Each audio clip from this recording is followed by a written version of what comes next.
Je veux t'écouter, ô Père. Parle-moi encore et encore. La parole vivante de l'Éternel Dieu Tout-Puissant vous est offerte par le temple universitaire de l'Église évangélique des Assemblées de Dieu du Bénin. Nous sommes précisément à Abomey-Calavi, quartier Godomé-Togodo, à 200 mètres du carrefour Ita sur la route de Tampin. Écoutons la parole du Seigneur. Parle-moi encore. Nous lisons dans Matthieu chapitre 5, verset 13 au verset 16. Et après la lecture, je vais prier le diacre Bernard qui va nous confier dans les mains du Seigneur. Matthieu chapitre 5, verset 13 à 16. Vous êtes le sel de la terre. Mais si le sel perd sa saveur, avec quoi la lui rendra-t-on? Il ne sert plus qu'à être jeté dehors et foulé aux pieds par les hommes. Vous êtes la lumière du monde. Une ville située sur une montagne ne peut être cachée. Et on n'allume pas une lampe pour la mettre sous le boisseau, mais on la met sur le chandelier et elle éclaire tous ceux qui sont dans la maison. Que votre lumière luise ainsi devant les hommes, afin qu'ils voient vos bonnes œuvres et qu'ils glorifient votre Père qui est dans les cieux. Seigneur, nous voulons une fois encore te dire merci pour ces moments que tu nous donnes d'écouter ta parole. Nous prions afin que par ton esprit, Seigneur, que tu ouvres notre entendement et que nous puissions comprendre les vérités qu'il t'a plu, Seigneur, de nous enseigner ce matin. Nous prions pour ton serviteur que tu veux utiliser, Seigneur, pour nous apporter ce message. Que la double portion de ton esprit repose sur lui. Qu'il puisse transmettre fidèlement, Seigneur, ce que tu lui as donné ce matin pour nous transmettre. Que ta gloire, Seigneur, rayonne dans ton assemblée et que tous ensemble, Seigneur, nous soyons bénis par ta présence ce matin. Au nom de Jésus, nous avons prié. Amen. Merci, cher diacre. Comment le chrétien peut-il être influent? C'est une question. Et le mot fort dans cette question, c'est le mot influent. Et l'influence est définie comme une action généralement continue qui exerce quelque chose sur une autre ou sur quelqu'un. C'est ce que le mot influent veut signifier. Et nous avons par exemple aujourd'hui l'influence de la télévision sur les jeunes, l'influence des TIC sur la jeunesse. Et la deuxième institution après les gouvernants politiques, frères et sœurs, qui influencent, c'est l'Église. La deuxième institution qui influence sa société après les gouvernants politiques. L'Église devrait être l'institution qui influence beaucoup plus positivement. Je voudrais alors vous proposer 4 approches pour être des hommes et des femmes influents. Et ceci dans tous les domaines de la vie sur cette terre. Si vous voulez alors être influents, des hommes et des femmes influents dans toutes les sphères de la vie, je vous propose simplement 4 approches. La première, c'est la lecture. La deuxième approche, c'est l'étude. La troisième approche, c'est la méditation de la parole. Et la quatrième, pour finir, la prière. Le texte que nous avons lu, Matthieu chapitre 5, versets 13 à 16, nous montre clairement que la lumière a pour rôle d'influencer partout où elle est mise. Partout où la lumière est, elle influence positivement ces endroits-là. Vous êtes la lumière du monde. Une ville située sur une montagne ne peut être cachée. Et on n'allume pas une lampe pour la mettre sous le boisseau. Mais on la met sur le chandelier et elle éclaire ceux qui sont dans la maison. Que votre lumière luise ainsi devant les hommes, afin qu'ils voient vos bonnes œuvres. Le Seigneur Jésus, en utilisant cette figure de style, alors voudrais, frères et sœurs, simplement parler de l'influence que devraient avoir les chrétiens ou les enfants de Dieu. C'est la raison pour laquelle le Seigneur Jésus utilise cette métaphore qui compare les enfants de Dieu, les disciples, à la lumière et au sel. Mais la lumière m'intéresse ce matin. Frères et sœurs, pour y arriver, je vous propose 4 approches. Et je les ai citées. La première approche, nous avons dit, c'est bien la lecture. Autrement dit, être toujours le premier à découvrir. Voilà, frères et sœurs, une approche qui fera de toi un homme influent ou une femme influente.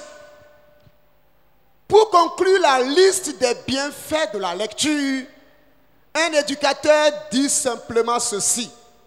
Je cite, lire des livres délivre. Lire des livres délivre. Celui qui lit est toujours le premier à découvrir l'information et qui a l'information a le pouvoir, dit-on. Oui, frères et sœurs, voilà ce qui peut t'amener à influencer ta société. Nous sommes heureusement au début de l'année scolaire. Je voudrais inviter les jeunes à comprendre, les élèves et les étudiants à comprendre s'ils veulent influencer le groupe au sein duquel ils sont appelés à aimer la lecture. Ils sont appelés à entrer dans l'émulation de leur intellect. Frères et sœurs, la lecture vous permettra d'avoir vite les informations. Et quand vous avez les informations, vous avez le pouvoir. Vous pouvez influencer. Ne dit-on pas souvent, généralement, que pour cacher un objet ou une information aux Africains, il faut faire quoi? Il faut la mettre ou le mettre dans un livre. Nous n'aimons pas lire. Oui. Un président africain devrait offrir un cadeau de mariage à son neveu qui se mariait. Et il a pris soin de lui offrir un bouquet qui n'avait l'air de rien, qui était un bouquet complètement usagé, qui n'avait pas le titre attrayant. Et il emballe ce bouquet et il met ça dans les cadeaux. Et au dépouillement, le couple constate un vieux livre, un petit vieux livre, et qui n'avait l'air de rien. Et il a jeté quelque part. Il n'a même pas ouvert. Il n'a pas lu parce que pour lui, c'est pas ça. Et il a gardé à son oncle qui est président, et à son mariage, il lui offre un document. Qu'est-ce que c'est que ça? Il n'a pas touché le document. Un an après, le président dit, mais quand même, il n'a pas songé venir me saluer. Il ne m'a pas appelé pour dire qu'il a vu mon cadeau. Qu'est-ce qui se passe? Il appelle son neveu, mais écoute, mais qu'est-ce qui s'est passé? Le neveu dit, bon, j'ai vu le livre, mais je l'ai déposé, il ne sait même plus où il est. Il dit, ah bon. Dans le livre, il y avait un chèque de 3 millions dedans. Mais simplement parce qu'il n'est pas lecteur, parce qu'il ne cherche pas à fouiller, à lire, il a mis de côté. Frères et sœurs dans le Seigneur, ceci aurait pu l'aider à peut-être se hisser, à s'insérer dans la vie active. Mais simplement parce qu'il n'aime pas lire. Il n'a pas ouvert et par conséquent, il ne pouvait pas avoir son chèque. Un an après, un chèque n'a pas été encaissé. Le chèque de 3 millions n'a pas été encaissé. Parce qu'il n'a pas lu. La lecture, frères et sœurs, te mettra au firmament de la connaissance. La lecture te fera découvrir. Et c'est ça qui fera de toi un homme influent. La deuxième approche, c'est l'étude. Frères et sœurs, autrement dit, la connaissance. La lumière dont parle Dieu, dont parle Jésus. Il y a aussi la connaissance que les enfants de Dieu doivent avoir. Par définition, l'étude est un travail intellectuel afin d'apprendre ou de comprendre. Ça suppose, frères et sœurs, un travail intellectuel préparatoire qui vous prépare à être influent.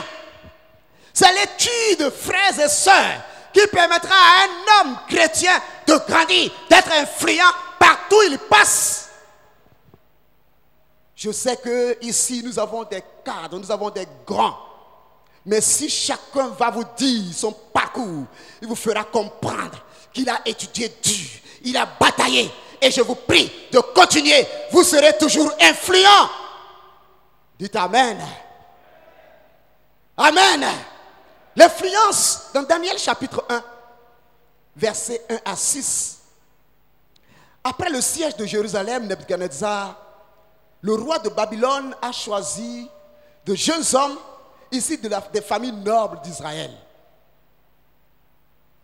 D'apparence bien sûr agréable et capable d'apprendre afin d'être formés dans la science des Babyloniens. Il figurait Daniel. Et après 3 années de formation, ils allaient entrer au service du roi. 3 années de formation. Ils allaient entrer au service du roi. On ne peut pas être influent. On ne peut pas, frères et sœurs, aller dans une position supérieure quand nous n'avons rien dans la tête. Quand nous n'avons rien comme bagage. Nous sommes appelés à aller à l'étude de ce que nous apprenons. Nous devons l'étudier. Daniel et ses amis se sont avérés être les meilleurs étudiants de ce groupe.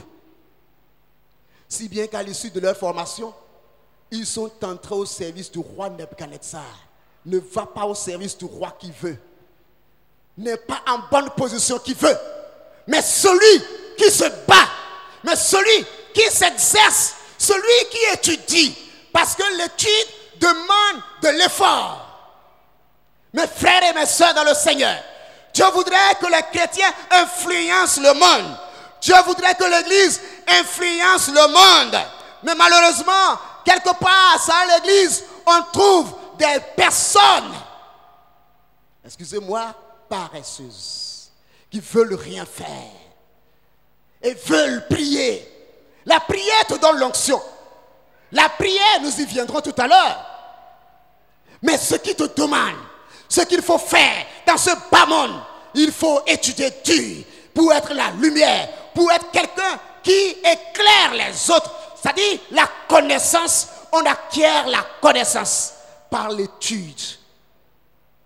Les études vous donnent de l'influence. Oui, frères et sœurs. Et la troisième approche que je vous propose, c'est la méditation de la parole de Dieu. Vous savez, il est question de la parole de Dieu. Du grand et vrai Dieu. Quand vous utilisez les pensées et les idées, les paroles des grands, vous devenez forcément grand. Quand vous utilisez les idées, les pensées et les paroles des grands, vous devenez forcément grand. Vous savez, ce monde est sous l'influence des paroles et des idées de ses leaders. Dans notre pays ici, quelqu'un a prôné comme idéologie la rupture. Et ce concept influença presque tous les secteurs des services publics. Presque tous les secteurs des services publics. Vous allez dans tel service, on dira ce n'est plus ça. Hein. Vous allez là, ce n'est plus ça. Vous allez là, ce n'est plus. C'est juste une idée. Un concept. Frère, quand vous méditez la parole de Dieu, quand vous entrez dans la connaissance de la parole de Dieu, vous n'êtes pas à court d'idées. Les idées viendront. Aimer méditer la parole de Dieu, l'appliquer ça dans sa vie, fera de vous des hommes ou des femmes influents, forcément influents dans ce monde. Parce que cette parole vous permettra d'être sage. Cette parole fera en sorte que, d'ailleurs, ce sont des paroles du grand. Et quand vous parlez, quand vous citez les paroles du grand, vous êtes à sa dimension. Vous vous mettez à sa dimension. Et frères et sœurs, la parole de Dieu, quand nous la méditons, quand nous l'assimilons dans notre vie, mes frères, forcément, elle nous place à une dimension où tous les démons peuvent se mettre au garde à vous devant notre passage. La parole de Dieu pourra te permettre de t'en sortir ou de sortir d'une situation compliquée. La parole de Dieu alors t'inculquera la sagesse qu'il faut pour faire telle ou telle activité ou telle, pour sortir de telle ou telle situation. La parole de Dieu, la méditation de la parole de Dieu. Lire dans la Bible, c'est différent de lire la Bible. Il faut lire dans la Bible. Ça suppose qu'il faut la méditer, il faut l'étudier. Esther et Ruth étaient étrangères d'un peuple ou d'un savoir, d'une culture et de pratiques étrangères. Mais elles ont pu influencer et marquer l'histoire sur des générations futures. Ils ont pu marquer. Cela dépendra de votre décision ce matin. Si vous voulez réussir à influencer, si vous voulez influencer votre entourage, si vous êtes un homme influent qui impacte sa société, je voudrais te proposer ces approches. Il faut aimer en tant que chrétien la méditation de la parole de Dieu. Dans ta Bible, dans ta voiture, tu dois avoir un temps. La Bible et un temps de méditation dans ton bureau. La méditation va t'assagir. La méditation de la parole de Dieu fera de toi un homme qui a plusieurs tours dans sa pochette, dans son sac. La quatrième approche, pour finir, c'est la prière, je l'ai dit. La prière, vous savez, nous sommes dans un monde de combat. La prière est l'arme la plus efficace du chrétien et qui rend ce dernier influent partout où il passe. Quand vous êtes en situation de combat, contre les esprits, contre une maladie, contre un problème, ce qui pourra te sortir d'affaires, frères et sœurs, ce ne sont pas des pleurs, mais c'est la prière qui te sortira d'affaires. Ce n'est pas le jeûne accompagné de prière que Esther a dans ça. Le chapitre 2 de Esther, verset 7, a influencé positivement tous les Juifs de son temps. Pendant qu'ils étaient encore à Suse, alors qu'ils étaient en situation compliquée, situation de désastre, où on a décidé l'extermination de cette nation. Et c'était la loi des pères et des mères. Ce que le roi a dit, c'est ça qui passe.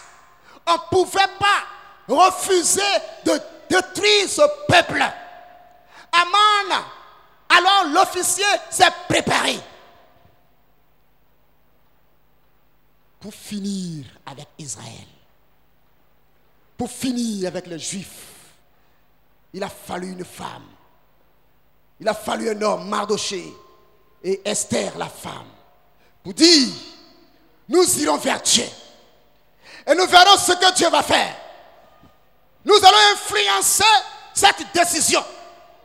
Nous allons influencer la décision du roi.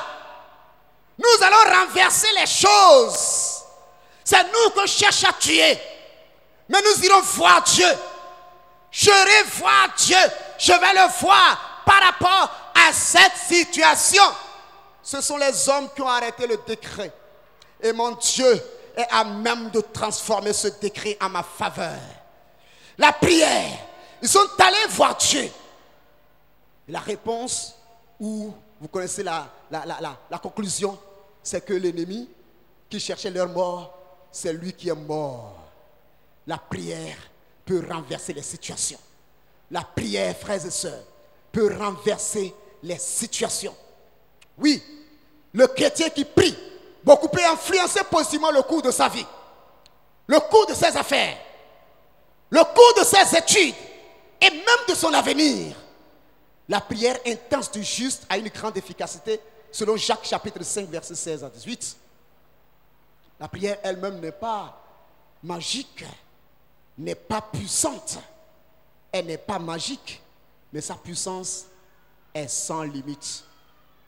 En ce que le chrétien qui prie, il prie un Père d'une bonté, ou d'une capacité sans limite. Le Père que nous prions, c'est lui qui fait la chose.